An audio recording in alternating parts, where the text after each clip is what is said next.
Every time my family calls me, they always remind me how much they miss my chocolate chip cookies.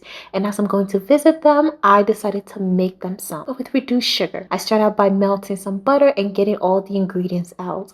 I added half the sugar content for brown sugar and the granulated sugar, mixed it up, and then went in with some baking soda, some salt, vanilla extract, and cracked in 2 eggs. Mix it all up real good before adding in 3 cups of all-purpose flour. Because I've been baking chocolate chip cookies for almost a decade, I don't measure as accurately for everything, but for the flour, I always try to do that. Once the flour was incorporated, I measured out some chocolate chips to put in there. I freeze the butter for about 24 hours before baking. It just makes it so much better. Once it's been frozen for a few hours, I do divide it into the portions I'm going to bake them in. For about 6 hours before my flight takeoff, I wanted the cookies to be as fresh as possible. Put them in the oven for 12 minutes, took them out and let them cool. Also make sure to give them space to spread. You don't want your cookies spreading over each other. They love these cookies so much. The moment I got to the house, they told me about how they wanted me to bake them some cookies, and I surprised them by saying I already have. It was so delicious. I had to try one, and this was what was left about 3 days later.